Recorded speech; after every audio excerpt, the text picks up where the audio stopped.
ॐ नमो भगवते वासुदेवाय। ॐ नमो भगवते वासुदेवाय।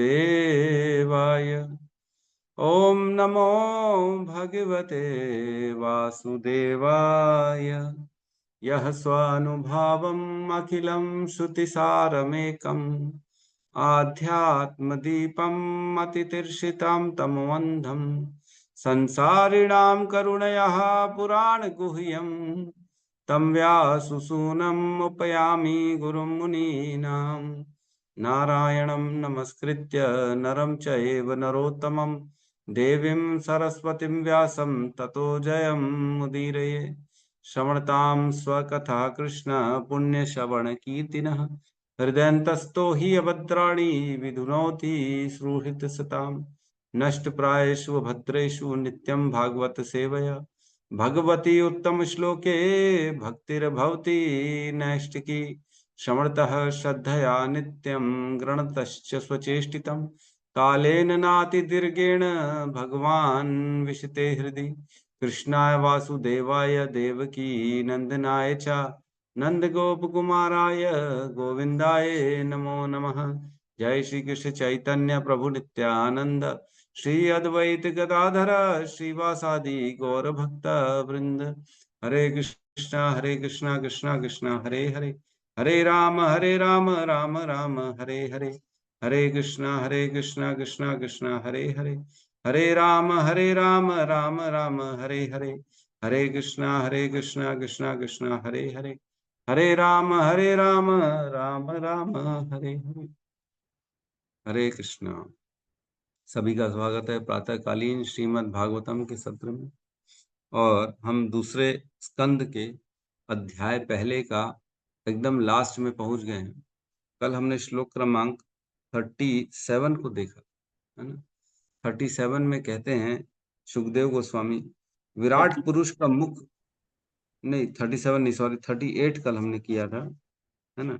इस प्रकार मैंने आपको श्री भगवान के स्थूल भौतिक विराट रूपी रूप की अवधारणा का वर्णन किया। जो व्यक्ति सचमुच मुक्ति की इच्छा करता है वह श्री भगवान के इस रूप पर अपने मन को एकाग्र करता है, क्योंकि भौतिक जगत में इससे अधिक कुछ भी नहीं। जो सचमुच अपनी मुक्ति की इच्छा रखता है। जैसे कई बार देखा जाता है कि डॉक्टर खाने के लिए मना करता है, मीठा बंद कर दो, तबीयत डायबिटीज हो गया है या कोई और प्रॉब्लम है, लेकिन व्यक्ति खाता रहता है। उसकी इच्छा जो है ना, प्रबल इच्छा होती है, मन जो होता है ना, उसका मन का वेग उसको कंट्रोल नहीं कर पाता और खाता रहता है। तो इसका अर्थ ये हुआ कि वो सचमुच अपनी बीमारी से छुटकारा पाना नहीं चाहता, इसीलिए वो खाए जा रहा है, खाए जा रहा है। जब व्यक्ति सचमुच इलाज चाहेगा तो वो डॉक्टर द्वारा बताए गए जो जो दवाई है वो भी लेगा, और डॉक्टर द्वारा जो बताया गया नहीं ग्रहण करने वाली बात चीजें वो नहीं खाएगा, है ना। तो दोनों प्रिकॉशंस लेगा और दवाई खाएगा, तब जाके व्यक्ति ठीक हो। हरे हम भी कृष्ण प्रभु, दंडवत प्रणाम। प्रणाम प्रणाम, हरे कृष्ण। तो अगर हम भी सचमुच अपना उद्धार चाहते हैं तो हमको क्या करना है, भगवान की अवधारणा और अपने मन पे जो है काबू करना है, और भगवान पे हमारी सेवाओं को रखना चालू। ऐसा नहीं है सोएंगे भी और भगवान की भी प्राप्ति हो जाएगी। सुबह अगर सोते रहेंगे रोज 8-8 बजे तक और बोलेंगे कि भगवान की प्राप्ति हो जाए, तो ये संभव नहीं है। फिर हम टाइम पास कर रहे, बेसिकली चाहते तो हैं लेकिन टाइम पास कर रहे, एक्चुअल में नहीं चाहते। इच्छा भी दो प्रकार की होती है, एक दृढ़ दृढ़ संकल्प एक इच्छा होती है, और एक इनिशियल जो कोमल इच्छा होती है। हाँ, इच्छा तो है। अब से हर साल नए साल में 31 दिसंबर को कोई ना, हर आदमी कुछ ना कुछ नया रिजोल्यूशन लेता है, संकल्प लेता है कि मैं इस साल ये करूंगा वो करूंगा, और रोज सुबह जल्दी उठूंगा, नहा लूंगा, वॉक पे जाऊंगा, गलत बात नहीं करूंगा।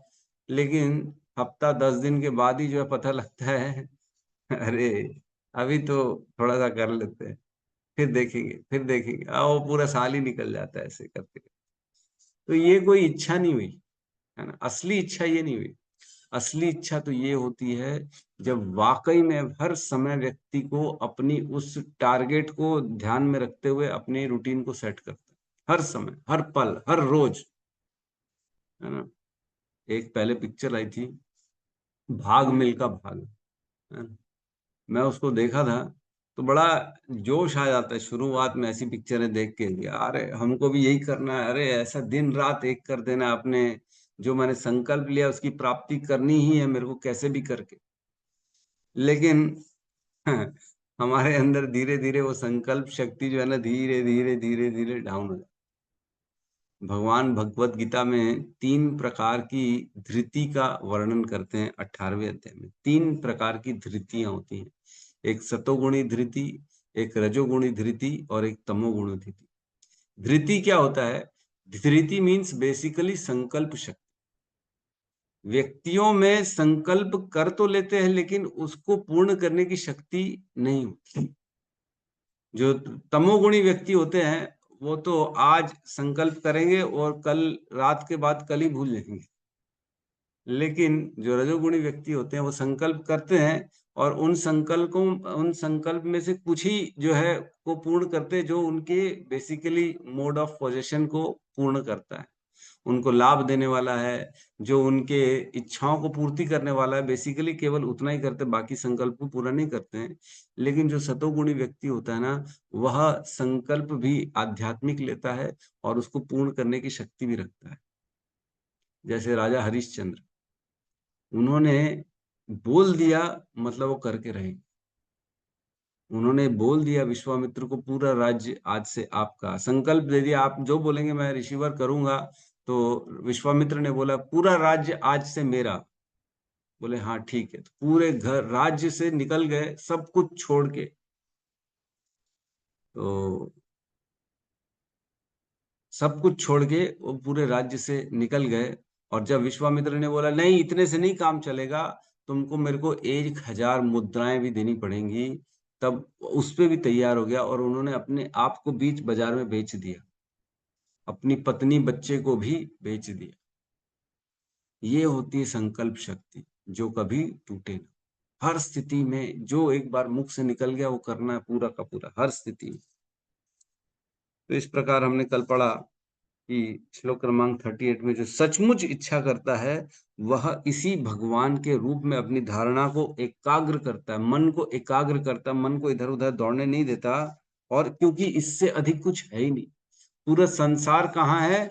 भगवान के विराट शरीर के अंदर ही समाहित है, हमने कल पढ़ा। आज हम श्लोक क्रमांक 39 में प्रवेश करेंगे, जो आखिरी श्लोक है इस अध्याय का। तो हम जो है इसको आज कंप्लीट करेंगे, कल से हम नया जो है अध्याय, दूसरा अध्याय में प्रवेश करेंगे।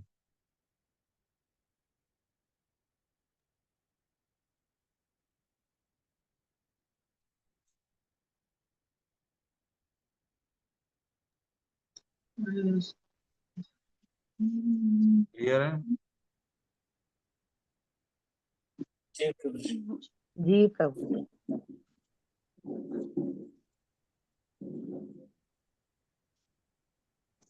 श्लोक क्रमांक 39 अध्याय 1 स्कंद 2 साथ में दोहराएंगे।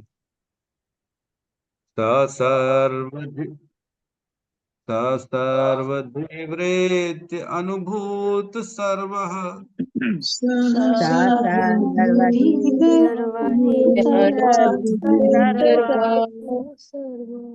आत्मा यथा स्वप्न जनेक्षितौके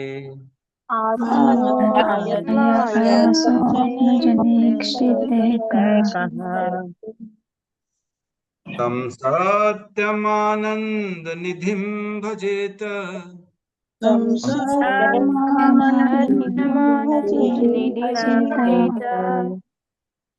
नान्यत्र संजते नहीं, नान्यत्र संजेत यदात्मपातः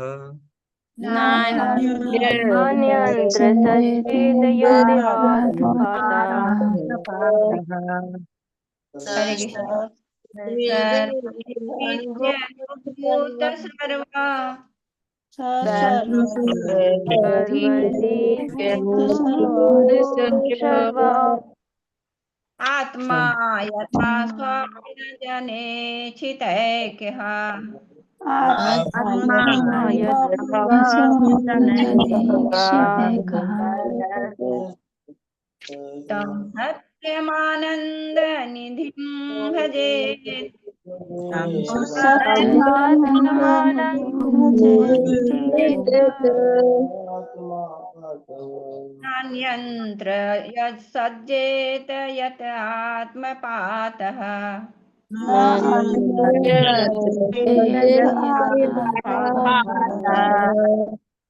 हरे कृष्ण। सर्वधीवृत्य अनुभूत सर्व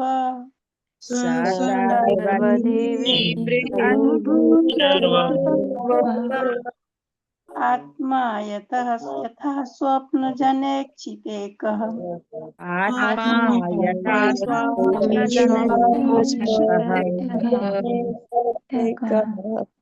तं सत्यम आनंद निधिं च भजेत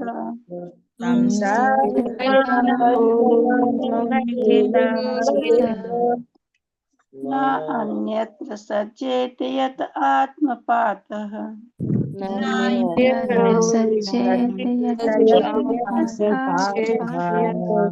हरे कृष्ण।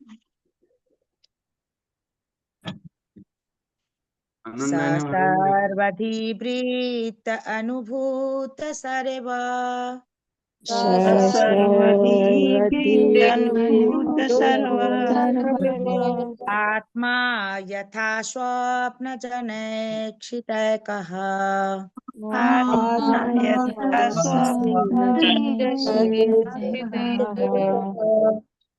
तं सत्यमानन्दनिधिं भजेत तं सदानन्दनिधिं भजेत न अन्यत्र सज्जेत यत् आत्मपाठः न अन्यत्र सज्जेत यत् हरे कृष्ण। अनुवाद।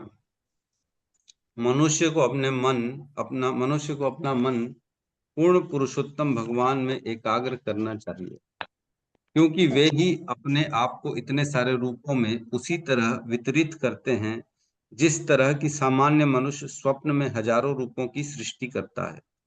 मनुष्य को अपना मन उन पर एकाग्र करना चाहिए जो एकमात्र सर्वथा आनंदमय परम सत्य हैं, अन्यथा मनुष्य पथभ्रष्ट हो जाएगा और स्वयं अपने पतन का कारण बनेगा। ओम अज्ञानतिमिरन्धस्य ज्ञानाञ्जनशलाकया चक्षुरुन्मिलितं येन तस्मै श्री गुरुवे नमः। श्री चैतन्य मनोभीष्टं स्थापितं येन भूतले स्वयं रूपः कदा मह्यं ददाति स्वपदान्तिकं। वन्देऽहं श्रीगुरु श्रीयुतपदकमलं श्रीगुरून् वैष्णवांश्च श्रीरूपं सागरजातं सहगण रघुनाथान्वितं तं सजीवं साद्वैतं सावधूतं परिजन सहितं कृष्ण चैतन्य देवं श्री राधा कृष्ण पादान् सहगण ललिता श्री विशाखान्वितांश्च। हे कृष्ण करुणा सिंधु दीनबंधु जगतपते गोपेश गोपिका कांता राधा कांत नमस्तुते। तप्त कांचन गौरांगी राधे वृंदावनेश्वरी वृषभानुसुते देवी प्रणमामि हरिप्रिये। वाञ्छाकल्पतरुभ्यश्च कृपा सिन्धुभ्य एव च पतितानां पावनेभ्यो वैष्णवेभ्यो नमो नमः। नमो विष्णुपादाय कृष्णपृष्ठाय भूतले श्रीमते भक्तिवेदांत स्वामीति नामिने। नमस्ते सारस्वते देवे गौरवाणी प्रचारिणे निर्विशेष शून्यवादी पाश्चात्य देशतारिणे। जय श्री कृष्ण चैतन्य प्रभु नित्यानंद श्री अद्वैत गदाधर श्रीवासादि गौर भक्त वृंद। हरे कृष्णा कृष्णा कृष्णा हरे हरे, हरे राम राम राम हरे हरे कृष्ण। बहुत ही सुंदर श्लोक है, इसकी व्याख्या समझने की कोशिश करेंगे। मैं बता दूं, अभी एट प्रेजेंट परीक्षित महाराज और सुखदेव कौन सी स्थिति में हैं।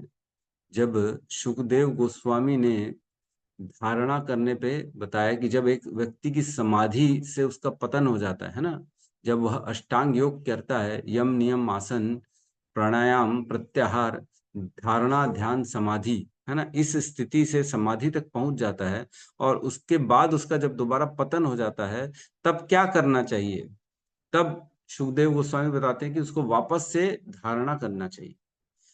तब प्रश्न पूछा कि वह धारणा कैसी होती, यथा यत्र यादृशी, वह धारणा कैसी होनी चाहिए, वह धारणा किस पर होनी चाहिए, वह धारणा का स्वरूप क्या होना चाहिए, ये प्रश्न पूछा गया था परीक्षित महाराज के द्वारा।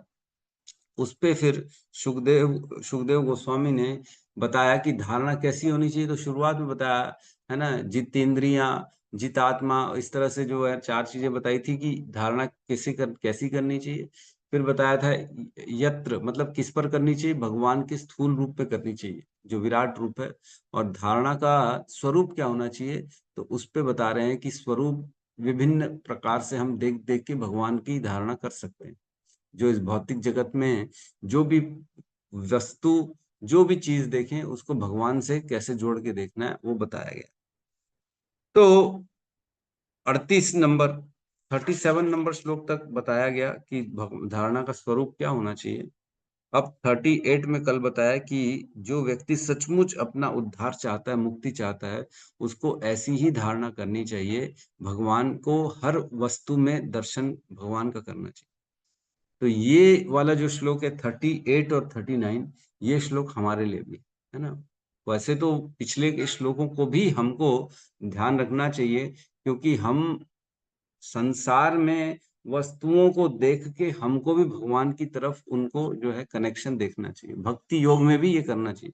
वैसे ये ध्यान योग का मैटर था, लेकिन भक्ति योग में भी, क्योंकि हम उन्नत नहीं है, हम इतने बड़े जो है सिद्ध नहीं है कि हर कहीं भगवान को हम वैसे ही अनुभव करें, इसलिए हमको भी इस पे अपना चित्त को लगाना चाहिए। तो पिछले श्लोक में बोला जो सचमुच चाहता है उसको करना चाहिए, नहीं तो पथभ्रष्ट हो जाएगा वो। अब यहाँ कह रहे हैं मनुष्य को अपना मन पूर्ण पुरुषोत्तम भगवान में एकाग्र करना चाहिए, क्योंकि वे ही अपने आप को इतने सारे स्वरूपों में उसी तरह वितरित करते हैं जिस तरह की सामान्य मनुष्य स्वप्न में हजारों रूपों की सृष्टि करता है। जैसे हम स्वप्न देखते हैं, सपना सब देखते हैं, कोई ऐसा है जो सपना नहीं देखता है? सभी देखते होंगे, है ना। सपने में कभी अपने आप को हम राजा बना लेते हैं, कभी हम अपने आप को हीरो बना लेते हैं, कभी बड़ा फाइटर बना लेते हैं, कभी प्रेसिडेंट बना लेते हैं, प्रधानमंत्री बना लेते हैं। तो तरह तरह के विभिन्न हम अपनी जो है सृष्टि करते हैं अपने आप की, और अपना ही एक पूरा प्रदेश, अपना ही एक इकट्ठा कर लेते हैं स्थान, वहां का मैं राजा हूँ, वहां का ये हूँ, अब मेरे साथ सब लोग मेरी सेवा कर रहे हैं, या जो भी मेरा गुणगान कर रहे हैं, या जो भी कई लोग करते हैं। तो इस प्रकार की हम अपने स्वप्न में सृष्टियां करते हैं, अनेक अनेक स्थिति, सिचुएशन, व्यक्तियों की, वस्तुओं की। उसका यद्यपि इस भौतिक संसार से कुछ लेना देना नहीं होता है। हम ही सृष्टि करते हैं और हम ही अनुभव भी करते हैं। उस स्वप्न में जो सुख और दुख, जो भी फीलिंग्स उत्पन्न होती हैं, वह सारी की सारी फीलिंग्स को हम अनुभव करते हैं स्वप्न। स्वप्न में अनुभव की गई चीजें हमें बाद में भी, कई बार जागने के बाद भी ध्यान आती है, होता है ना। अरे मैं तो कितना बढ़िया ऐश कर रहा था सपने में, काश वो हो जाए। तो वो अनुभव जो होता है, वह जो सुख और दुख का अनुभव होता है स्वप्न का, वह हमें हमारे साथ इस भौतिक जब जागते हैं तब भी हमारे साथ रहता है। लेकिन जो स्वप्न में हम दूसरों को देखते हैं, यद्यपि उनको हमारे सपने के बारे में कुछ मालूम ही नहीं, है ना। एक पिक्चर आई थी बहुत पहले, है ना, पहले तो देखते थे, गोलमाल शायद पिक्चर थी, पता नहीं क्या नाम था उसमें, पता नहीं एक, हाँ, उसमें सपना देखता है, बोले सपने में क्या था, बोले सपने में मैं मालिक था और तू मेरा नौकर है, मैं तेरे को पीट रहा था। फिर बोले तेरे को याद नहीं क्या, तो बोले नहीं नहीं, मेरे को तो याद नहीं। बोले तो तू भी तो था मेरे सपने में? बोले हाँ हाँ हाँ, फिर तो मालूम होगा। तो खैर कहने का मतलब ये है कि हम अपने सपने में किसी को देख रहे हैं तो उसको पता नहीं रहता कि हम क्या देख रहे हैं। यद्यपि वो हमारे सपने में है, लेकिन उसको कुछ मालूम ही नहीं है कि हमारे सपने में क्या हुआ। तो भगवान भी उसी प्रकार इस पूरे संसार की सृष्टि करते हैं उस सपने में, है ना। ये इसको एक उपमा दी गई है, ये एक्चुअल में ऐसा नहीं कह रहे हैं। यह पूरा संसार की सृष्टि जैसे हम स्वप्न में करते हैं, वैसे ही भगवान भी इस पूरे संसार की सृष्टि करते हैं। पूरे संसार की सृष्टि करते अकेले भगवान। जैसे अकेले हम अपने स्वप्न के लिए जिम्मेदार हैं, कोई दूसरा नहीं है, वैसे ही अकेले भगवान भी इस सृष्टि के लिए जिम्मेदार हैं और कोई नहीं है।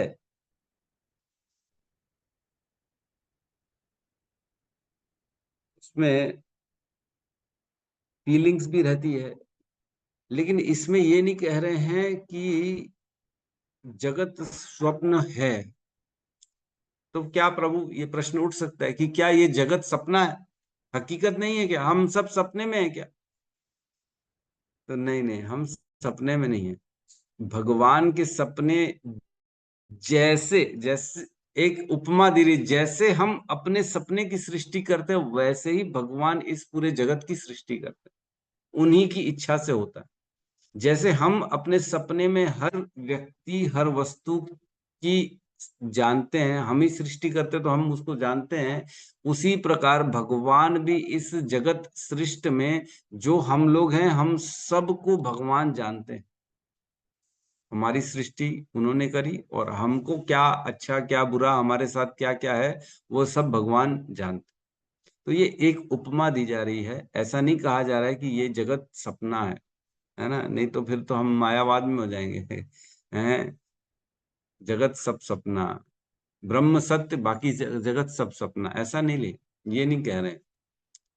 यह जगत भी सच है, भगवान भी सच है, हम भी सच है, कोई इसमें झूठा नहीं है ना। यहाँ चलो श्लोक को देखते हैं, फिर और समझ में आएगा। त सर्वधिवृत्य अनुभूत सर्वः। त त मतलब वे भगवान परम पुरुष, सर्वधिवृत्य, तब जो सभी प्रकार की बुद्धि द्वारा अनुभूति होने की विधि।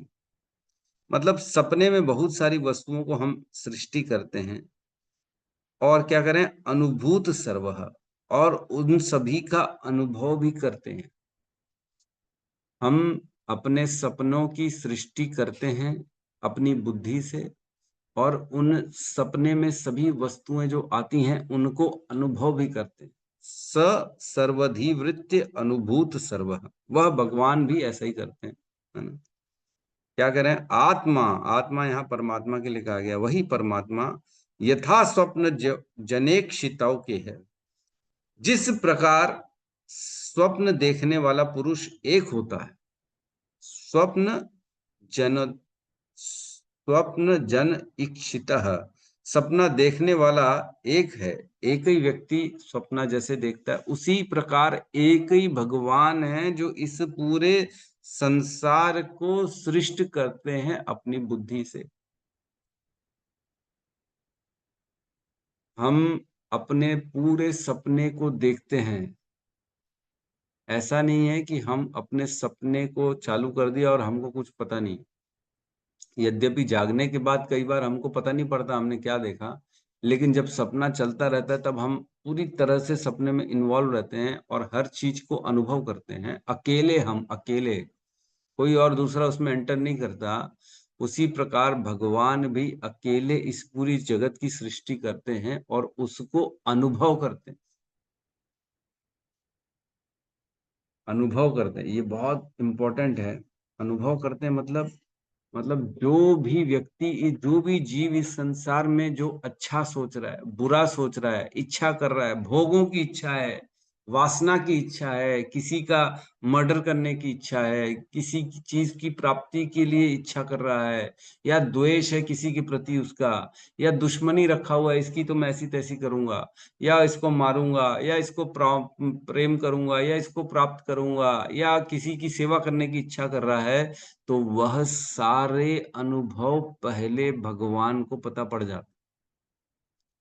जिस प्रकार हम अपने सपने में हर चीज को अनुभव स्वयं करते हैं, वैसे ही भगवान इस सृष्टि की रचना करते हैं और इस सृष्टि में जितने भी जीव हैं उनकी इच्छाओं को भगवान पहले ही समझ जाते हैं, हम इच्छा करते तब, मतलब उसको भगवान अनुभव करते हैं। समझ में आ रहा है थोड़ा सा?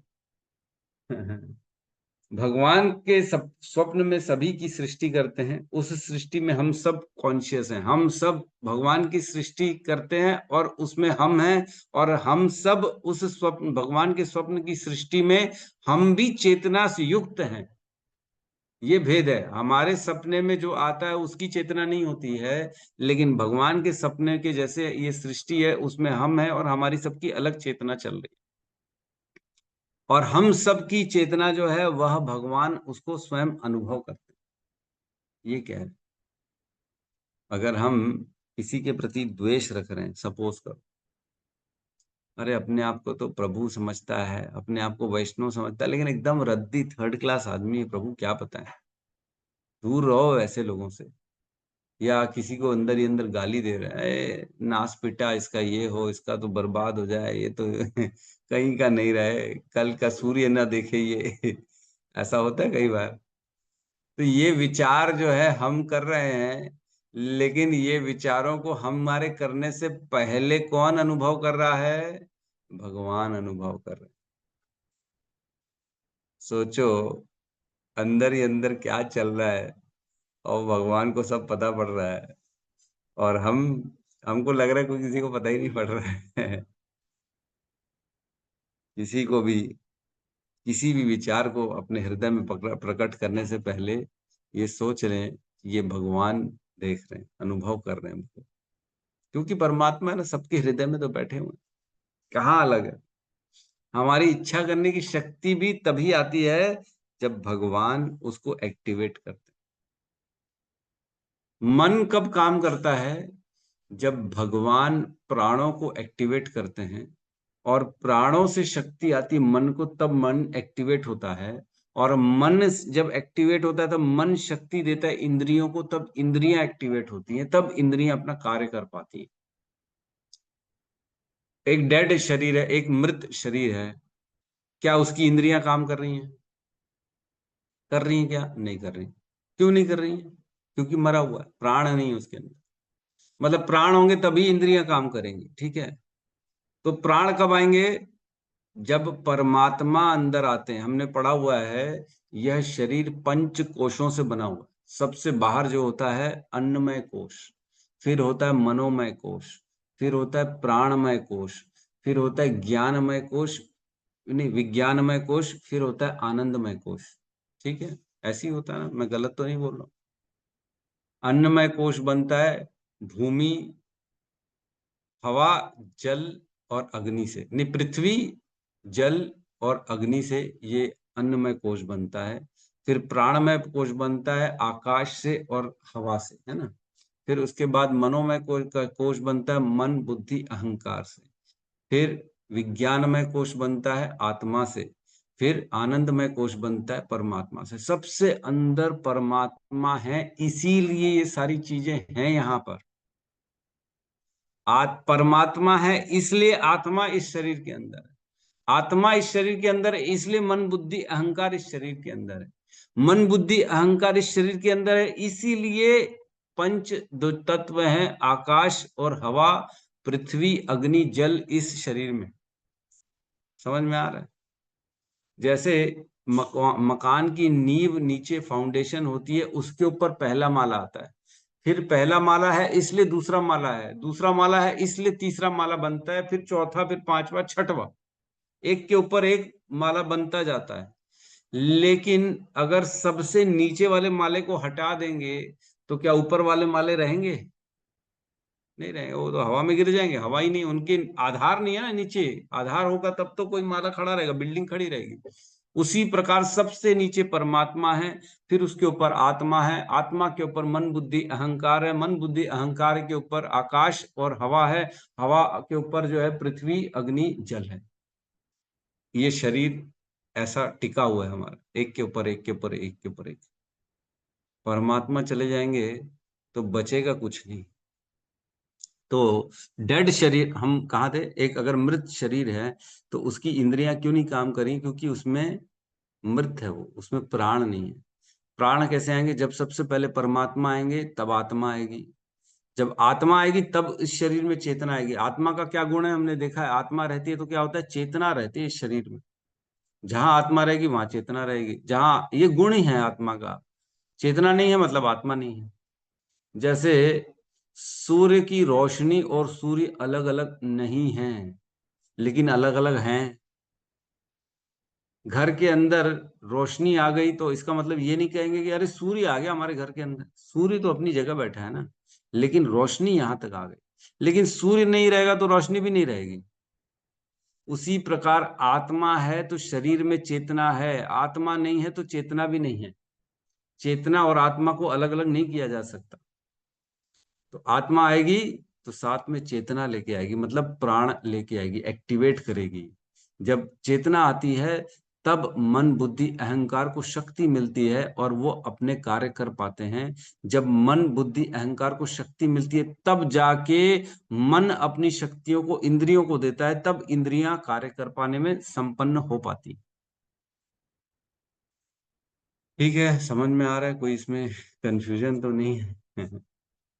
जैसे जैसे है, तो इंद्रियां कार्य तभी कर पाएंगी, मन तभी कार्य कर पाएगा जब प्राण है। प्राण मतलब आत्मा है, आत्मा तभी रहेगा जब परमात्मा है। तो बेसिकली जब तक परमात्मा नहीं है तब तक कुछ भी नहीं है। परमात्मा है तभी हमारा मन कार्य कर पा रहा है, और मन जो कार्य कर रहा है वो सबसे पहले किसको पता पड़ जाता है, परमात्मा को पता पड़ जाता है। उनसे दूर कुछ भी नहीं है। किसी के लिए अच्छा सोच रहे हैं, किसी के लिए बुरा सोच रहे हैं, किसी के लिए प्लानिंग कर रहे हैं, इसको तो मैं बर्बाद करके छोड़ दूं, तो क्या हो रहा है, वह प्लानिंग सबसे पहले परमात्मा को पता पड़ रही है। फिर हम जो है हमको पता पड़ती है। तो इसलिए जो देख रहे हैं, जो सोच रहे हैं, जो भोग कर रहे हैं, जो इच्छा कर रहे हैं, वह सबसे पहले भगवान को पता पड़ जाता है। क्यों? क्योंकि ये स्वप्नवत है और इस सपने की सृष्टा कौन है, भगवान। ठीक है, किसी को कोई इसमें मतलब कंफ्यूजन हो तो हम चर्चा कर सकते हैं। आगे कहते हैं, आगे की 2 लाइनों में, श्लोकों में कहते हैं, तम सत्यम आनंद निधिम भजेत। इसलिए क्या करना चाहिए, इसलिए वह भगवान जो परम आनंद के सागर हैं, सत्यम आनंदम, सत्य, सत्य आनंद, सत्य मीन्स वह भगवान ही सत्य हैं, बाकी कुछ सत्य नहीं है इस संसार में। शिव जी कहते हैं, उमा कहूं मैं अनुभव अपना, हरि भजन सत जगत सब सपना। हरि भजन, हरि भगवान जो है ना, भगवान नारायण कृष्ण, वही सत्य है, बाकी सब जगत सब सपना। ये सब तो स्वप्नवत है, सब एक दिन खत्म होने वाला, कुछ नहीं है एक्चुअली में, कुछ नहीं है। हमारी आत्मा को इस संसार के भोगों से कुछ लेना देना नहीं है। हम भोग इस शरीर के लिए करते हैं। क्यों करते हैं? क्योंकि हम ये मानते हैं कि मैं ये शरीर हूं, इसलिए शरीर के लिए भोग कर रहे हैं। यद्यपि आत्मा को भोगों से कोई लेना देना नहीं है, आत्मा परे है इन सब चीजों से। तो यहाँ कह रहे हैं, तम सत्यम आनंदम निधिम भजेत, इसलिए वह सत्य का आनंद, जो आनंद के आगार है, सागर है, पूरी खजाना है आनंद का, उनका भजन करने से एक्चुअल में हमारे अंदर भी आनंद आ सकता है। अन्यथा इस संसार में किसी का भी भजन, किसी का भी उपासना करने से हमारे अंदर आनंद नहीं आ सकता। सूखा ही रहेगा, बेसिकली सूखा, जीवन में कुछ न कुछ कमी लगती ही रहेगी। और क्या करें, ना अन्यत्र संजेत यद आत्मपातः, इसलिए अन्य किसी से आसक्त नहीं होना है। ना अन्यत संजेत, किसी भी चीज से, वस्तु से हमें अन्य से आसक्त नहीं होना है। एक्चुअल में क्यों बोल रहे हैं? क्योंकि जब हम वापस किसी भी वस्तु की धारणा करेंगे, जब धारणा करते करते हमको ये देखना है कि उस वस्तु को भगवान से जोड़ना है, पर्वतों को देख रहे हैं सपोज करो, और पर्वतों को देखते देखते भगवान की हड्डियों का, अस्थियों का स्मरण करना है। लेकिन कई बार ऐसा होता है कि वस्तुओं का स्मरण करते करते करते करते हम भोग की इच्छा लाते हैं जीवन, है ना। पर्वत देखे जा रहे, कितना सुंदर है, कितना अच्छा है, कितना अच्छा है, वहीं जा रहे हैं, वहीं जा रहे हैं, कितना मजा आ रहा है, यहाँ तो बढ़िया ठंडी हवा चल रही, यहीं रहते ना, ये यहाँ ज्यादा अच्छा लग रहा है। तो धीरे धीरे ऐसा होता है, जिस भी वस्तु की हम धारणा करते हैं करते करते उसी में आसक्ति हो जाती है। सपोज करो इस संसार की सुंदरता देख रहे हैं, है ना, जो प्रेम है, हमने देखा इस जगत का प्रेम क्या है, भगवान के अग्रभाग के दांत है। लेकिन इस जगत के संसार के प्रेम को देखते देखते ऐसा उसमें आसक्त हो रहा है कि हम भी प्रेम कर लें, कोई हमें भी प्रेम कर ले, कितना अच्छा लगेगा, कोई हमें प्रेम करे, हमारे को केयर करे, ये करे वो करे। तो बेसिकली हम क्या हो गए, भगवान की धारणा को छोड़ के अपने आप को भोगों में लगा दी। तो ये कह रहे हैं ना अन्यत्र संजेत, इसलिए ऐसा नहीं करना है कि विषयों में चिंतन करते करते विषयों में भोग की इच्छा डाल दें हम। नहीं नहीं, भोग की इच्छा नहीं करके उनको भगवान से ही जोड़ के देखना है। और एक समय ऐसे आएगा कि हम उन वस्तुओं को छोड़ देंगे, केवल भगवान का दर्शन करें। काले बादल जब जब देखें, तब शुरुआत में तो हम काले बादल देख के भगवान के केशों का, भगवान के बालों का स्मरण करेंगे। लेकिन एक समय आएगा जब धीरे धीरे कि हम काले बादल को देखना बंद कर देंगे, केवल भगवान के केश को स्मरण करेंगे। ऐसा होगा धीरे धीरे, क्या होगा, उन वस्तुओं की आइडेंटिटी खत्म होना चालू हो जाएगी, हर जगह भगवान को ही हम देखना चालू करेंगे। ये कह रहे हैं ऐसा करना है, ना कि वस्तुओं को देखते देखते कि केवल वस्तुओं को भोग करने की इच्छा करना। जब यह हमारे अंदर आइडेंटिटी रहेगी कि ये वस्तु मेरे लिए है, तब हम उसको भोग करने की इच्छा करेंगे। लेकिन जैसे ही हर वस्तु भगवान की तरफ देख लेंगे कि ये तो भगवान है स्वयं, तो फिर हम वस्तुओं को भोग करने की इच्छा ना करके भगवान को स्मरण करने की इच्छा करेंगे। तो थोड़ा दिक्कत है। यत आत्मपातः, क्योंकि इससे पतन हो सकता है। आखिरी में कह रहे हैं ना अन्यत्र संजेत, किसी अन्य वस्तु में आसक्ति नहीं रखना है, क्योंकि यत आत्मपात है, यह क्योंकि यह आत्मा के पतन का कारण बन सकता है। अगर हम किसी भी वस्तु को अपने भोग के लिए देखेंगे, एक्चुअल में क्या होता है, पतन के दो कारण है ना। एक तो भोग वृत्ति होती है, भोग करने की इच्छा होती है।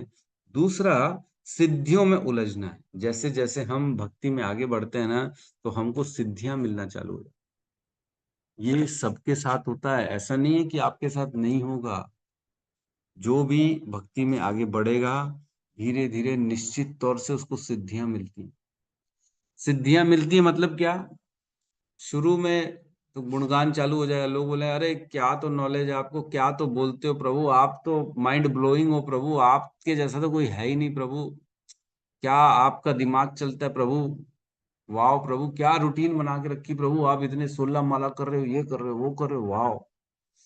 तो ये धीरे धीरे क्या है, ऐश्वर्य मिल रहा है, नाम प्रतिष्ठा आ रही है। इसमें भोग में फंस जाएंगे तो पतन हो जाएगा। इसमें फंसना नहीं है।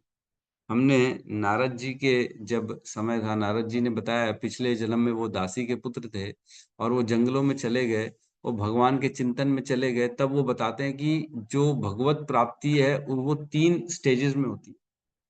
1.5.39 वाले श्लोक में पढ़ा था हमने, उसमें कहते हैं, हे ब्राह्मण, इस प्रकार भगवान श्री कृष्ण ने सर्वप्रथम मुझे वेदों के गुह्यतम अंशों में निहित श्री भगवान के दिव्य ज्ञान का, फिर आध्यात्मिक ऐश्वर्य का, और तब अपनी घनिष्ठ प्रेममयी सेवा का वर दिया।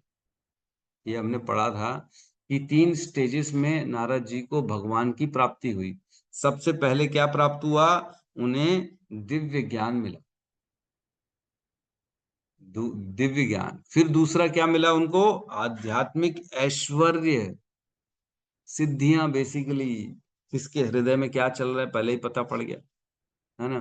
कल क्या होने वाला है वो आज हमको पहले ही पता पड़ गया।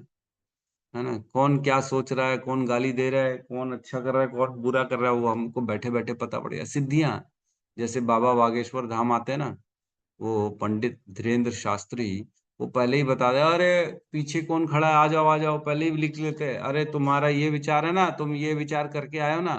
तो कैसे पता पड़ गया उनको? सिद्धि मिली हुई। हृदय की बात हृदय को पहले ही पता पड़ जाती, क्योंकि दोनों हृदय में कॉमन कौन है? परमात्मा।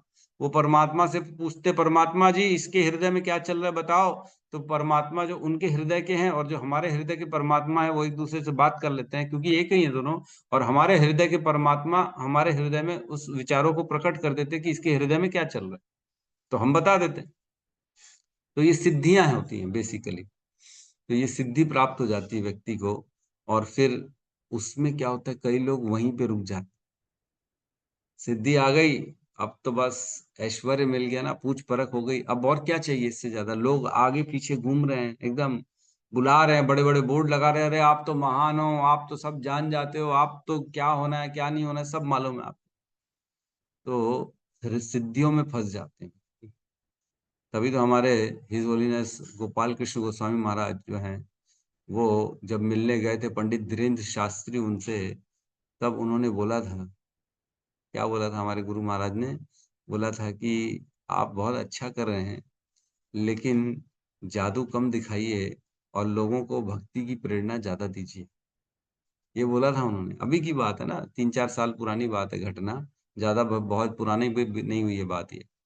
तो हमारे इस्कॉन में क्या बताया जा रहा है? सिद्धियों में नहीं फंसना है हमको। सिद्धि के आगे जो थर्ड स्टेज है बता रहे हैं, लास्ट स्टेज, नारद जी कहते हैं कि भगवान का क्या मिला फिर?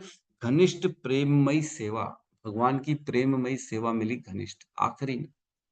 3 स्टेजेस हुई, पहले दिव्य ज्ञान, फिर सेकंड सिद्धियां, और लास्ट में आता है भगवान का भगवत प्रेम मिलता। कई लोग ज्ञान में ही फंस जाते हैं। अरे ये लिखा है यहाँ, तो यहाँ पे ये लिखा है, इस उपनिषद में ये लिखा है, इस ग्रंथ में ये लिखा है, ये है, सारा ज्ञान आ गया उसको, लेकिन भगवत प्रेम नहीं मिला।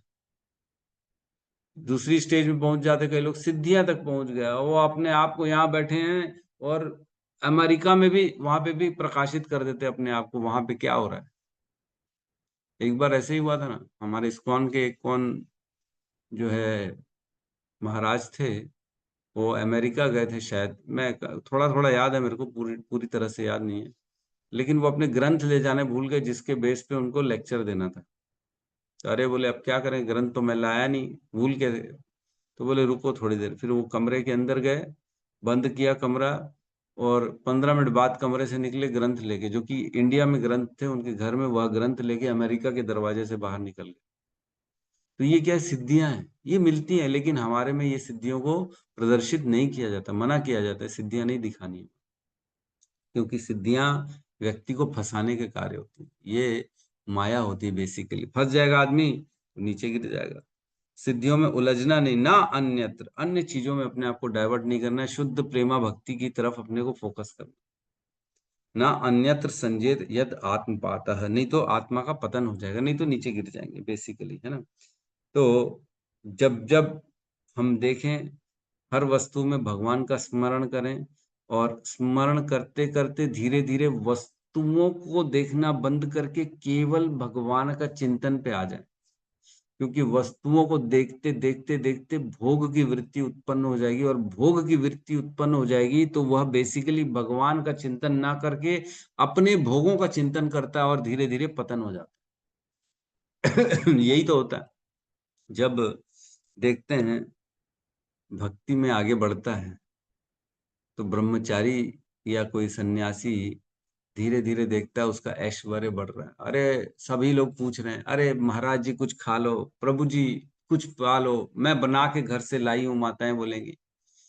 धीरे धीरे क्या होगा, अरे मेरी तो पूछ परख बढ़ रही है ना, मैं तो ज्ञानी हूँ, मैं तो श्रेष्ठ हूँ। फिर वह क्या होता है, धीरे धीरे बेचारा ब्रह्मचारी वह इस प्रलोभन में आता है, और उसका पतन हो जाता है। ऐसा होता है, देखा गया है।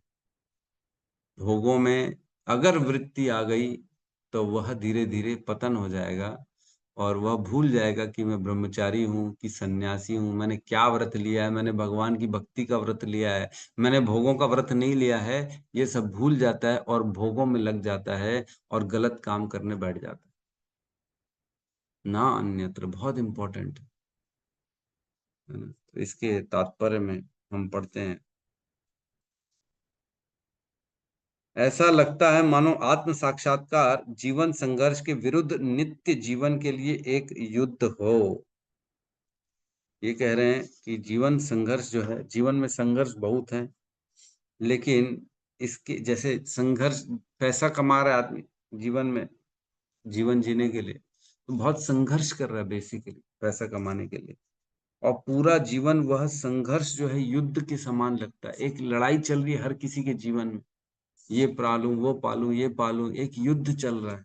क्यों? क्योंकि हम उन विषयों, उन वस्तुओं को देख रहे हैं। जैसे ही उनसे हमारी भोग की वृत्ति हट जाती है तब संघर्ष की जरूरत ही नहीं बेसिकली। आगे कह रहे हैं, सेकंड पैराग्राफ, सेकंड पेज में मैं पढ़ रहा हूं।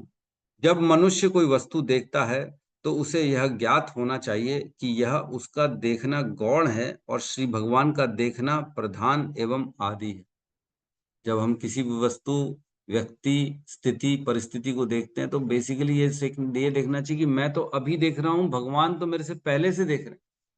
मैं प्रधान नहीं हूं, फर्स्ट भगवान है, मैं तो सेकेंडरी हूं। कोई भी व्यक्ति किसी वस्तु को पहले श्री भगवान द्वारा उस वस्तु को देखे बिना नहीं देख सकता। हम देख ही नहीं सकते उस वस्तु को जब तक पहले उसको वस्तु को भगवान ने नहीं देखी है। हम सेकेंडरी ही रहेंगे हमेशा। यही वेदों तथा उपनिषदों का उपदेश है। अतएव हम जो भी देखते हैं या करते हैं, उस देखने या करने के समस्त कृत्यों के कर्ता परमात्मा के रूप में श्री भगवान ही हैं। जो भी कर रहे हैं, किसी के लिए गड्ढा खोद रहे हैं, सपोज कर आए आज इसकी तो बैंड बजाता हूं मैं, शिकायत करता हूं इसकी मैं। तो बेसिकली क्या हो रहा है, हम किसकी कर रहे हैं? भगवान के लिए कर रहे हैं, क्योंकि उसके अंदर भी तो भगवान है। हर कहीं परमात्मा का जब हम दर्शन करते हैं तब हम क्या किसी भी व्यक्ति को गाली दे सकते हैं? क्या हम किसी के लिए भी गड्ढा खोद सकते हैं? अगर हम उसके अंदर परमात्मा का दर्शन कर रहे हैं तो नहीं करेंगे ना, भगवान है स्वयं उसके अंदर, कैसे कर सकते? ये चीजों में ना बहुत बड़ा डिस्कशन का पॉइंट है। तो क्या प्रभु गलत होते भी देखते रहें? क्या गलत अगर हो रहा है तो भी देखते रहें? क्या सही दिशा उसको दिखाना या सही करना हमारा कर्तव्य नहीं है? जो अज्ञान में है, जो परेशान है, हाँ बिल्कुल हमको सही रास्ता दिखाना चाहिए, लेकिन हमको किसी अथॉरिटी से चर्चा करनी चाहिए। खुद ही नहीं लग जाना चाहिए काम पे, अरे मैं ठीक करूंगा ना इसको, मैं तो हूँ सब सर्व ज्ञाता मैं ही हूँ, ऐसा नहीं करना। किसी अथॉरिटी से बात करके, प्रभु जी ये गलत हो रहा है, ये सही नहीं हो रहा है, इनका वृत्ति ऐसी है या ये प्रॉब्लम है, इनके अंदर ये प्रॉब्लम है, तब जाके उसका सोल्यूशन ढूंढना चाहिए। और ना ही उनका पूरे संसार में प्रचार करना चाहिए, अरे इसने गलत कर दिया, देखो देखो ये कितनी बड़ी गलती है, ये भी नहीं करना चाहिए।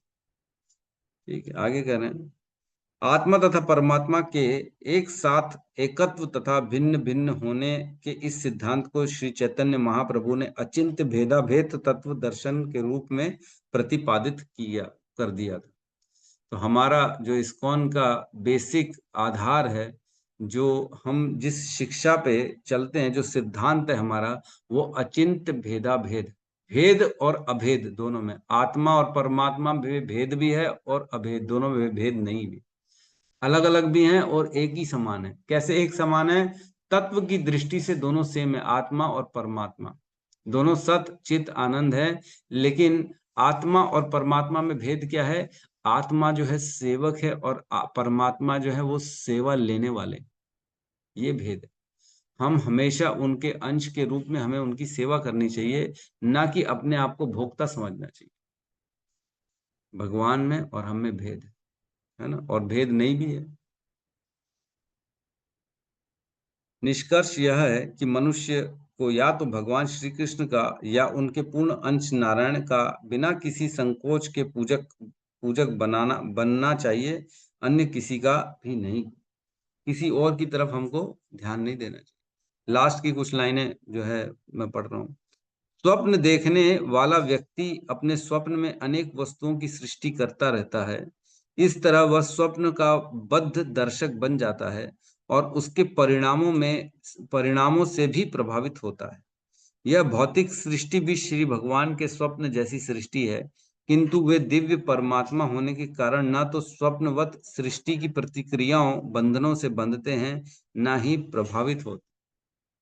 तो भगवान के सपने के जैसा ये संसार है, भगवान उससे प्रभावित नहीं होते हैं। क्या हम अपने सपने से प्रभावित होते हैं? सपने में किसी ने हमको जेल में डाल दिया तो क्या वाकई में जेल में डाल दिया? नहीं, हम उससे कोई प्रभावित नहीं होते। भगवान इसी तरह किसी भी कार्य से, किसी भी जीव की इच्छाओं से प्रभावित नहीं होते। वो अलग रहते हैं, उनका अलग है, लेकिन अपनी शक्तियों से वे अपने इस सृष्टि में स्वप्न के जैसा इसकी सृष्टि कर देते हैं। वे सदैव अपने दिव्य पद पर बने रहते हैं, लेकिन वे अनिवार्यतः सब कुछ होते हैं और उनसे विलग कुछ भी नहीं होता। वो हर जगह है, उन्हीं के कारण सब कुछ है, लेकिन वो सब चीजों से अलग भी है। भगवान इस सृष्टि के रचयिता हैं, उन्हीं की शक्ति से सृष्टि चलती है, लेकिन वो स्वयं इससे अलग भी है। ऐसा है। थोड़ा सा ये कंफ्यूजन नहीं हो, इसलिए कंफ्यूजन तो नहीं हो रहा ना किसी को? नहीं प्रभु जी, अच्छे से समझ आ रहा है। समझ में आ रहा ना? सर्वधिभृत्य अनुभूत सर्व, इसमें लिखा है सर्वधिभृत्य अनुभूत सर्व। सबसे पहले अनुभव कौन? भगवान ही करते और सबका अनुभव करते। हर चीज का अनुभव भगवान पहले कर लेते हैं, हमारे अनुभव करने के पहले, है ना? तो ध्यान रखना, कोई गलत विचार प्रकट करोगे तो भगवान उसको देख रहे हैं। मुश्किल है इसको समझना। ठीक है, तो इसमें एक प्रश्न आता है कि प्रभु, ऐश्वर्य और कुछ भोगने की चीजें अगर ऑटोमेटिकली सामने आ जाए तो भी नहीं भोगना चाहिए, है ना? सपोज करो वस्तु देखते देखते उसमें आसक्ति बन गई भोगने की, लेकिन हमने उसके लिए प्रयास नहीं किया, स्वयं वह वस्तु हमारे जीवन में आ गई, तो ऑटोमेटिकली कोई अगर जीवन में आ रहा है तो उसको भोगना चाहिए कि नहीं भोगना चाहिए? सपोज करो कोई पद प्रतिष्ठा आ गई, लॉटरी की टिकट लग गई, या कोई ऐसी स्थिति बन गई कि आपको चेयरमैन बना दिया गया ऑल ऑफ सडन, अरे वाह वाह वाह, अब आप हो। तो ऐसी स्थिति में क्या करना चाहिए? उसको वस्तु को भोगना चाहिए कि नहीं भोगना चाहिए? प्रयास तो नहीं किया लेकिन फिर भी आ गई, कौन बताना चाहेगा? यस सत्यम प्रभु कहिए। हरे कृष्ण प्रभु जी, दंड प्रणाम। हम्म, प्रभु जी, मुझे ऐसा लगता है कि जैसे हम अभी तक भगवत गीता में ये पाते आ रहे हैं, कोई भी जो कार्य है वो भगवान के लिए करना चाहिए, अपने लिए तो नहीं करना, क्योंकि अपने लिए करेंगे तो इंद्रिय तृप्ति के लिए करेंगे। तो जैसा आपने अभी क्वेश्चन पूछे कि जो है अगर कुछ ऐसा अगर होता है तो करना चाहिए, तो मुझे ये सोचना चाहिए कि पहले तो ये भगवान की आशीर्वाद से, भगवान की कृपा से मिला है।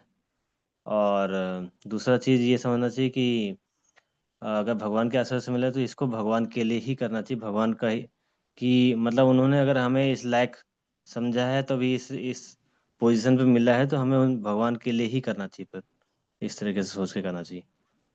भगवान के लिए ही करना है, अपने लिए नहीं लेना है ना? जी जी जी प्रभु जी। गौतम जी, यस गौतम बुद्ध प्रभु कहिए आप। हरे कृष्ण प्रभु जी, दंड प्रणाम। प्रभु जी, तो सबसे पहले हम जिसके गाइडेंस में गुरु, उनसे एक बार चर्चा करना चाहिए। अगर उस चीज से अगर मान लीजिए भगवान का अगर प्रचार हो रहा है, अगर हमारे भक्ति में उन्नति हो सकता है, या और भी ऐसे भक्त जुड़ सकते हैं, उससे प्रोत्साहन मिल सकता है। जैसे मान लीजिए कोई पद मिला, अगर उस पद से मान लीजिए कि मेरा भक्ति बढ़ता है, अगर मेरा भक्ति अगर डाउन होता है तो ठीक नहीं है। लेकिन अगर भक्ति बढ़ रहे हैं और चार लोग और भी मान लीजिए भगवत गीता का संदेश सुन रहे हैं, भागवतम की ऐसे क्लासेस कुछ चीजें हो रही है, तो अगर उसमें आ रहा है तो प्रभु जी वो मतलब सही है। अगर भक्ति अगर हमारा बढ़ रहा है तो, अगर उसमें हम उस विषय वस्तु में अगर हमारा और मतलब ऐसा भोग की वृत्ति से नहीं, बट अगर भगवान की सेवा की वृत्ति से अगर वो चीज अगर हम कर रहे हैं तो फिर उस ठीक है प्रभु जी, प्रचार के माध्यम से।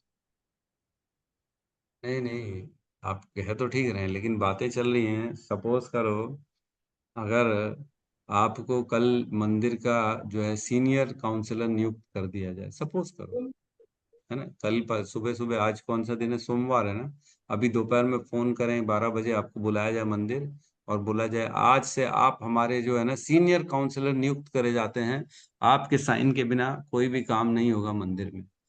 तो अब आपको क्या करना है, आपको उसको स्वीकार करना चाहिए कि नहीं करना नहीं, कुछ नहीं स्वीकार कर रहा हूँ, अभी तो मैं उस लायक भी नहीं हूँ प्रभु जी।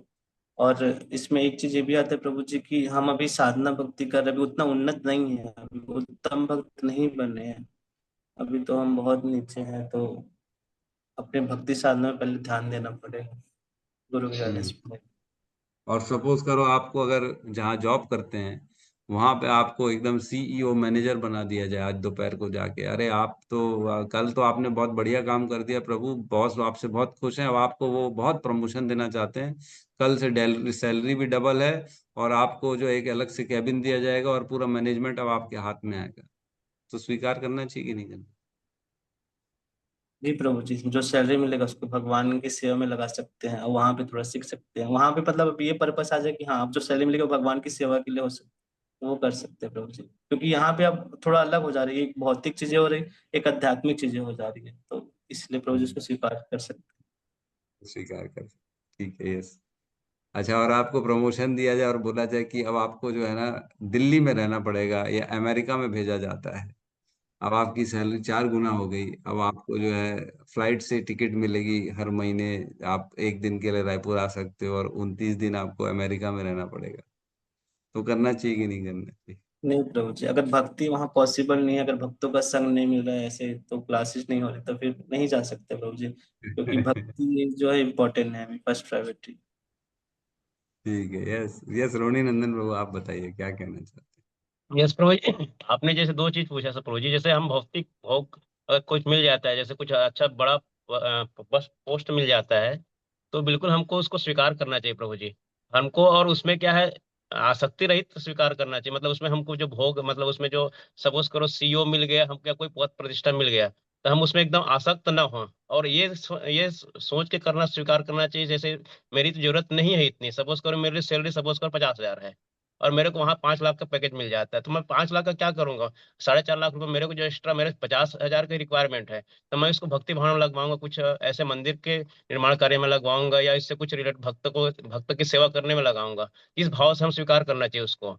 और आपने इनको पूछा कि जैसे हमको सपोज करो मंदिर मैनेजमेंट का कार्य मिल जाता है, तो हमको पहले देखना चाहिए, जैसे प्रभु जी ने बताया कि हम उस लायक हैं कि नहीं है, तो हमको उसको मना कर देना चाहिए वो चीज, अगर लायक नहीं है तो। और वहां भी अगर इस एकदम मजबूरी हो जाती है कि तुमको करना ही है, तो हम ऐसा, हमारे जो और सीनियर है उनसे सलाह लेके हम ऐसा निर्णय लें कि जैसे वहां पे किसी को कुछ ये ना हो, मतलब उसमें भी प्रभु जी ऐसा कि एक पद प्रतिष्ठा मिल जाती है, जैसे अभी आपने बताया कि हमको जो ऐश्वर्य मिल गया, तो उसको लिप्तता नहीं करना है हमको, जो उसमें भी वही त्रिनादपि सुनिचन वाला भाव ही रखना चाहिए, और उस टाइप का सेवा करेंगे तो प्रभु जी हम इसमें शायद मतलब भगवान की भक्ति कर पाएंगे अच्छे से।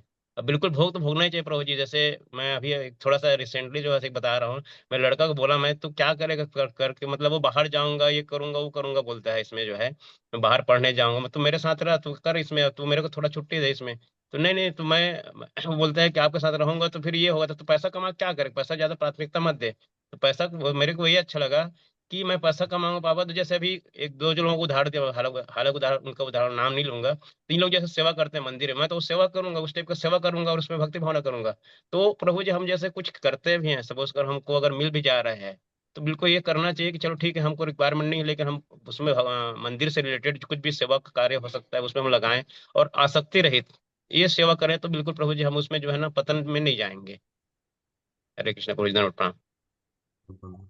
प्रभु जी का कहना है कि आसक्ति रहित कर सकते हैं, उसमें आगे बढ़ सकते हैं, भोगों को कर किया जा सकता है लेकिन आसक्ति रहित किया जा सकता है, और साथ ही साथ हमारा आध्यात्मिक जीवन भी चलता रहे, है ना। और भी किसी ने हैंड रेस किया था? हरे कृष्ण प्रभु जी। हाँ माता जी, प्रभुपाद जी के लीलामृत में आता है प्रभु जी, एक छोटा सा एग्जाम्पल है, बताऊं बताइए। प्रभु जी। जब प्रभुपाद जी रास्ते में मार्ग में चलते रहते हैं तो 2000 का नोट गिरता है, वो वाला एग्जाम्पल इसमें आता है प्रभु जी, आप जो सवाल कर रहे हैं। तो लोग देख देख के आगे बढ़ जाते हैं और प्रभुपाद जी बोलते हैं अरे अरे उठाओ इसको, हम भगवान की सेवा में लगाएंगे। ये चीज अलग हुई, आपको भोगों में लिप्त होना है कि नहीं, आपको अगर कुछ मिल रहा है तो आपको उसको स्वीकार करना चाहिए कि नहीं, ये बात चल रही है।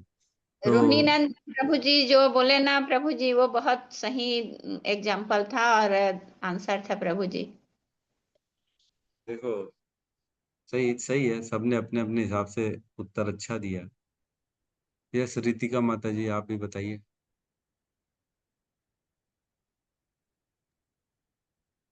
हरे कृष्णा प्रभु जी। मेरे ख्याल से अगर हमें कोई भी पद मिलता है तो वो भगवान की इच्छा से ही मिलता है।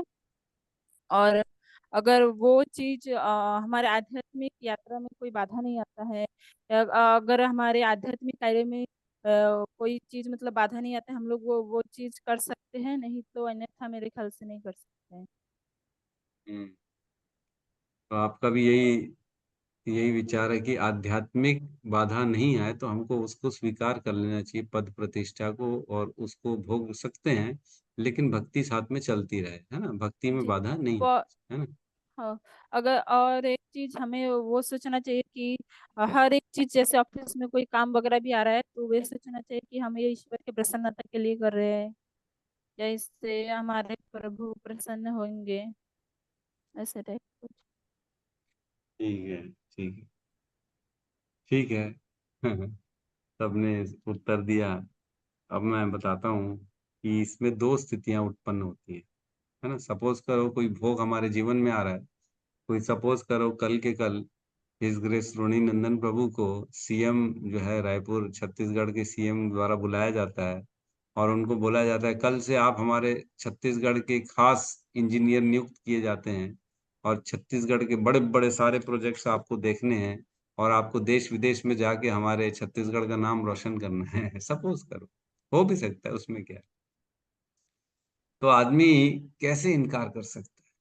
कर सकता है क्या? इतना बड़ा अगर कोई अचीवमेंट मिल जाए, लाल बत्ती गाड़ी कल से घर के बाहर खड़ी रहेगी, दो आपके साथ गनमैन खड़े रहेंगे, और आपको रोज लेके जाएंगे लेके आएंगे, रोज एरोप्लेन में इधर उधर जाना है, आपको 50 लोग सैल्यूट मारेंगे, तो आप छोड़ सकते हो क्या? मुश्किल है, बहुत मुश्किल है। कहना आसान है, लेकिन करना जब होता है ना तब बड़ा मुश्किल हो जाता है। तो इसमें दो स्थितियां उत्पन्न हो जाती हैं। इसमें कहते हैं, एक स्थिति तो वो है जब व्यक्ति भोग भोगने में आनंद ले, जब भोग मिले और हमारी अंदर उसको भोगने में आनंद आ रहा है ना। एक स्थिति है जब आनंद आता है, और एक स्थिति है जब आनंद नहीं रहता उसको, नहीं नहीं मेरे को तो ये भोगना नहीं है, मैं क्यों आनंद ले। जब व्यक्ति को अच्छा लग रहा है भोगना, तो ऐसी स्थिति में उसको भोगों को स्वीकार नहीं करना चाहिए, क्योंकि उसकी मन की स्थिति ठीक नहीं है, कंट्रोल्ड नहीं है, उसका मन अनकंट्रोल्ड है, वो तो भाग रहा है अभी भी, इसलिए भोगों से दूर रहना। और व्यक्ति, सपोज करो व्यक्ति का मन भाग भी नहीं रहा है और वो अपनी भक्ति में निष्ठ है, तो भी क्या स्वीकार करना चाहिए कि नहीं करना चाहिए? तो इसमें एक श्लोक आता है 3.27.30, 3:27-30, इसमें कहते हैं, जब सिद्ध योगी का ध्यान योग शक्ति के गौण वस्तुओं की ओर, जो बहिरंगा शक्ति का प्राकट्य है, आकृष्ट नहीं होता, तब मेरी और उसकी प्रगति असीमित होती है, और फिर उसे मृत्यु कभी भी परास्त नहीं कर सकती। जब भोगों में उसका आनंद नहीं लेता है, तो जब भोगों में उसको आनंद है ही नहीं तो वो भोगेगा क्यों? आज अगर किसी चीज में आनंद है ही नहीं, तो ऐसे ऐश्वर्य और भोगों को स्वीकार करने का अर्थ क्या है? ये बताया जा रहा है कि हम अनेक अनेक जीवन में बहुत सारे भोग भोग चुके हैं, वही भोगों को फिर से इस जीवन में हमारे सामने प्रकट किया जा रहा है, और ये सारे भोग हमें आकर्षित करते हैं। तो आकर्षण तब होता है जब हम उन भोगों को, अच्छा लगता है ना मन को, तब हम भोगों की तरफ आकर्षित होते हैं, है ना।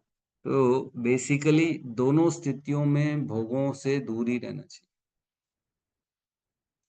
क्यों दूर रहना चाहिए?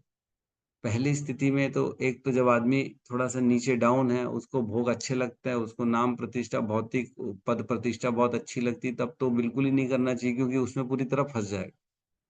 और व्यक्ति पूर्ण रूप से सिद्ध है, उसने पता लगा अपने आप को कंट्रोल कर लिया है, उसका मन इधर उधर विचलित नहीं होता, तो भी भोगों से दूर रहना चाहिए। हमारे सनातन गोस्वामी है ना, और रूप गोस्वामी मंत्री पद में थे, और उन्होंने सब त्याग करके जो है वृंदावन आ गए, और मात्र एक कोपिन पहन के उन्होंने अपना गुजारा किया। एक बार श्रील भक्ति सिद्धांत सरस्वती ठाकुर के गुरु जो थे जगन्नाथ मिश्र बाबा, जगन्नाथ जी की बात है या शायद गौर किशोर दास बाबा की बात है, मैं भूल रहा हूँ दोनों में से। कोई व्यक्ति आया उनके पास, बोला, हे गुरुदेव, मैंने आपके लिए ना एक वृंदावन में जमीन खरीदी है, वहां मकान बनाएंगे, अब आपको वहां रहना है, यहाँ मत रहिए, आप ऐसे कैसे रहते हैं। मेरे ख्याल से गौर किशोर दास बाबा जी की बात है ना। गौर किशोर दास बाबा जी कहते हैं, तूने मेरे लिए जमीन खरीदी है? बोले, हाँ गुरुदेव, मैं आपका शिष्य हूँ, अब आपके लिए जमीन खरीदी है, अब आप वृंदावन में चलिए, वहीं रहिए, वहां पे भजन करिए, प्रेम से अपने जीवन को वहीं व्यतीत करिए।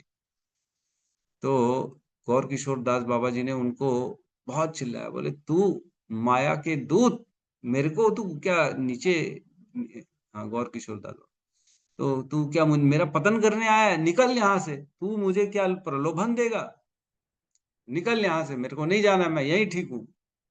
और उन्होंने उनको धुतकार दी। ऐसी स्थिति में भी उन्होंने स्वीकार नहीं किया। कहने का अर्थ यह है कि भोग जीवन में आते हैं, भोग भोगने ही, हमको भोगों से दूर ही रहना है बेसिकली, हर स्थिति परिस्थिति में भोगों से दूर रहना है, क्योंकि भोग जो है ना, एक्चुअली वस्तुओं में, पद प्रतिष्ठा में आनंद है ही नहीं। ये अवधारणा है हमारी कि इसमें आनंद है, एक्चुअल में नहीं आनंद। एक्चुअल में आनंद तो कहाँ है? केवल और केवल कृष्ण में आनंद है, और कहीं आनंद नहीं। तो अगर भोग ऐश्वर्य आ रहे हैं तो क्या करना है? वो आपका डिसीजन है, क्या करना है ना। व्यक्ति स्थिति परिस्थिति के ऊपर डिपेंड करता है। हरे हरे कृष्णा कृष्णा हरे हरे कृष्णा कृष्णा कृष्णा कृष्णा कृष्णा हरे हरे राम हरे हरे हरे राम राम हरे राम राम हरे हरे हरे राम राम हरे हरे थैंक मस्त यू भक्त वृंद की जय। जय सद्गुरु शील प्रभुपाद की जय। जय जय गौर ब्रह्मानंदे। हरि हरि हरे बोल। हरे हरे बोल थैंक यू प्रभु जी हरे हरे कृष्णा प्रभु जी कृष्णा धन्यवाद। कृष्णा प्रभु जी, हरे बहुत कृष्णा बहुत प्रिय धन्यवाद जय। प्रभु जी। सभी को धन्यवाद हरे बहुत कृष्णा बहुत धन्यवाद प्रभु जी। हरे कृष्णा। हरे कृष्ण हरे कृष्ण।